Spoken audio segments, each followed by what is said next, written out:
Okay, good morning everyone.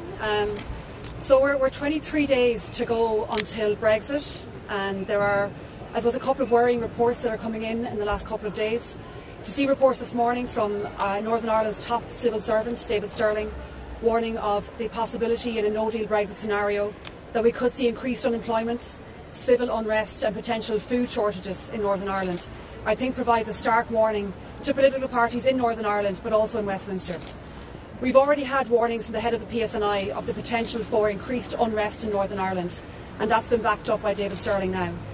I sincerely hope that political parties in Northern Ireland and members of Parliament in Westminster take heed of those warnings, listen to those warnings and change their approach to Brexit.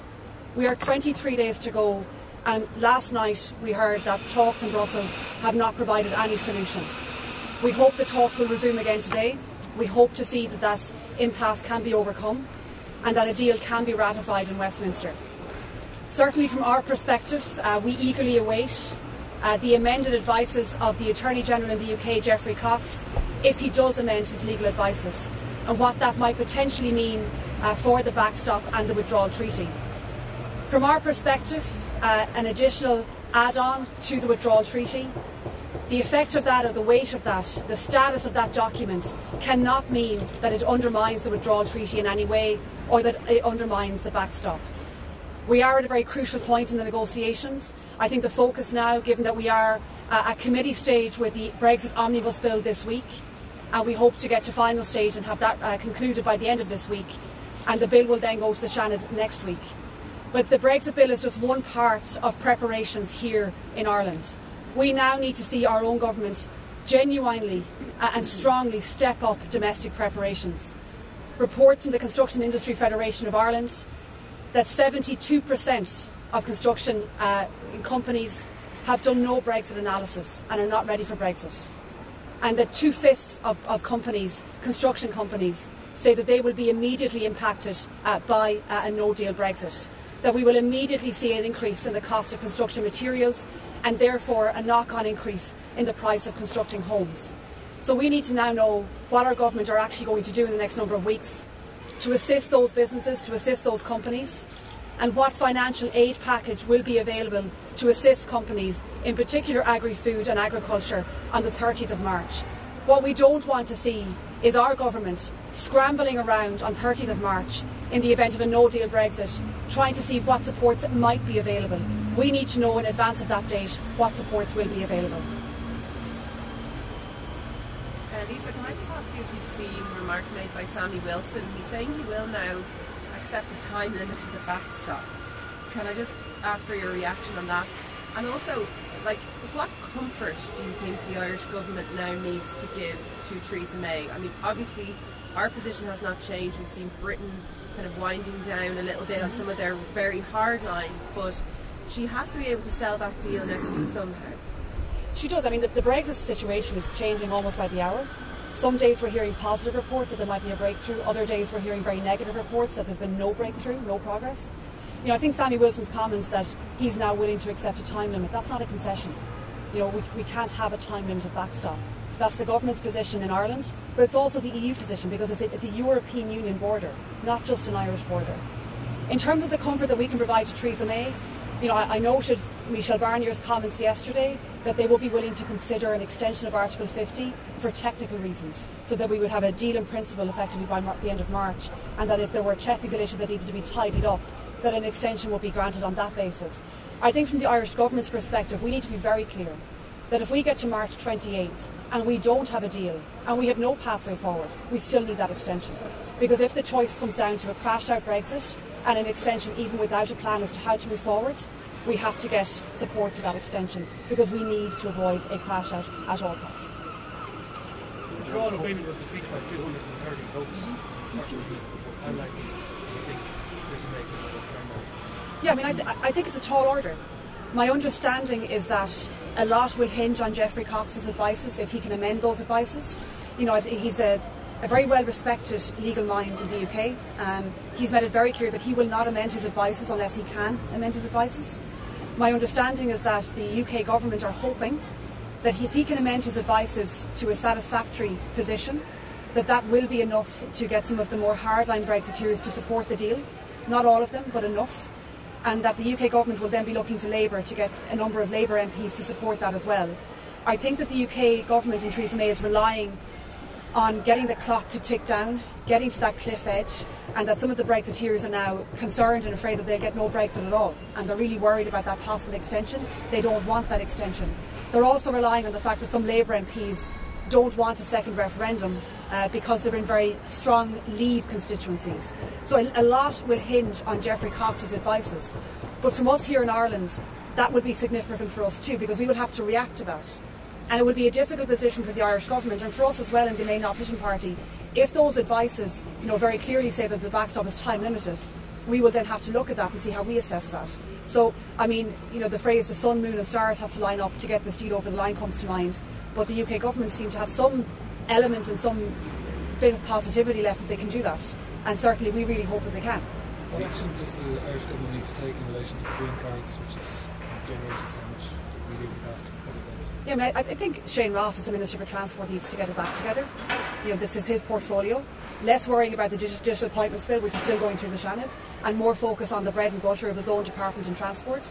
The green card is just evidence that you have insurance. It doesn't replace insurance. But for people that are crossing over and back, they need that certainty. So I think government need to have a clear line as to what's going to happen in a no deal scenario on March 30th and give people assurances. Lisa, Neil Radcliffe said yesterday that there is a no deal in into difficult conversations, difficult discussions with the EU in relation to protecting the single market. Has Fianna Fáil been given an indication in relation to the border area? What happens if there's a crash out? And what kind of different discussions would be? No, we haven't. We're getting the same briefings that all the media are getting as well. The government are very good at briefings and press conferences and tweeting and PR exercises, but very short on detail and substance. I've asked the question several times, are you planning for a hard border? The answer is no. I have to take them in good faith that they're not, and we don't want to see that happening. But I've asked the question also, what are the plans in the event of a no-deal Brexit to protect the single market, and what happens for goods and services on the island? The most that the Taoiseach has stretched to is that there will be checks maybe somewhere in the sea, and he really hasn't provided more detail than that. I think the best insight that we got actually was from the recorded conversation that the Taoiseach thought was in private with Minister Shane Ross. When he said to Shane Ross, we don't want to be the government that introduces a border on this island. And Shane Ross responds by saying, well, I just didn't know what to say. And I think that's the best insight that we've gotten. My interpretation of that conversation, because they thought it was in private, is that there appears to be a cabinet within a cabinet, that maybe not all ministers are briefed on the contingency planning for what might happen in a no-deal scenario, and certainly we don't know what the government's plans are. But I do think that it's not credible to suggest that at least the Taoiseach and the Taoiseach have had this conversation as to what might happen, and I've no doubt that the Taoiseach must have had conversations with the Commission, but I would say that none of that's in writing or on paper. The reports is revenue taking on 400 extra staff, Cabinet Head taking on extra staff, Right reports taking on extra staff. Is that the kind of, action that's compatible with the government's message that there won't be a hard border?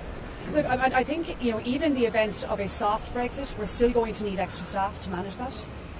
We have put the question on numerous occasions, as far back as last April and May, asking about the plans for hiring additional staff. Other member states have already hired staff in these areas. My concern is that we won't have enough people hired by the end of March if we need them. I think government have been a little bit tardy in that regard. They're holding back, hoping that they won't need it. And as I said previously, governments, I think the governments, all of their eggs are in the basket of getting a deal. And I do worry that there's a little bit of, maybe crossing their fingers behind their backs, hoping that it just won't happen. And I don't think we're as prepared as we need to be. Okay, but that action specifically of hiring the volumes of people that you're looking at, 400 people in revenue, for instance, it's not compatible with soft border. I think revenue officials will be needed anyways. Where they'll be deployed, we don't know. But even in the soft Brexit, we need extra revenue officials. And, I think the time that it would take to get people into the department, to get people into those roles, get them trained up, get them ready, Brexit is happening in 23 days. It's a little bit late. So you're looking at delays after March 29th in terms of carrying out the administrative work within departments and within revenue? I'm not in the departments, but I can only imagine that if we get a crash out Brexit on March 30th, it's going to be a calamitous situation that we're not ready for. Can I just just ask on a separate issue? Taoiseach said yesterday that he was, supportive of students doing a walkout on climate action next week. Is Fianna Fáil position on encouraging students, or whether they think protest against big issues like this? Well, I'm not quite sure that's exactly what he said. I was in the chamber yesterday, and it was in response to questions from Paul Murphy. Paul Murphy thinks the answer to everything is a protest, take to the streets. He's not interested in actually finding solutions and dialogue. I think that he underestimates, the intellect of students that are dealing with the climate change issue and where they're coming from. They're interested in talking, in getting solutions, and not just protest. I would support, listening to students that are advocating for climate change action, actually dialogue, sitting down with them, putting in place, clear kind of milestones that we have to reach. Taking to the streets is only one aspect of that, but I don't think we're there yet, and I certainly wouldn't be taking a lead from Paul Murphy on how to deal with any issue. And Lisa, if we do have a crash out Brexit, obviously the government is going to come under a lot of scrutiny for the way they've approached talks and whether there was anything else that they might have done. Do you think, or how do you think the confidence in supply will survive in that scenario?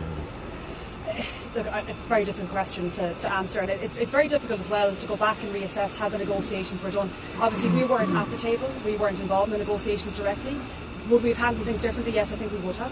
And I'll point to one clear example of where we would have done things differently. If you go back to December 2017, when we had the joint statement issued by the UK, big win over England. From that point, that was a turning point in the negotiations.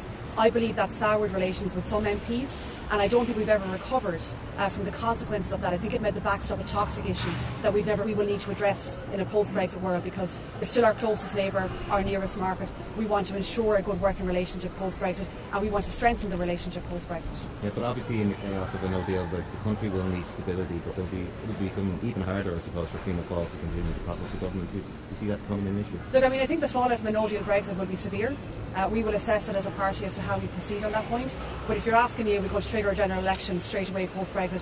I can't answer that question, because we need to assess what happens next. And certainly stability, from our perspective, we've given that stability. We extended confidence in supply in difficult circumstances to give our country stability. We put the country's interests first, and I think that's been shown to be the right decision. And we will always put the country first. Okay. Thanks everybody. Don't be reading too much into that, Cameras will do that. I just like red and white, Very good. Thanks. Let's go. Stealing my jokes, yeah? Copyright Wayne O'Connor 2019. You do the colour piece.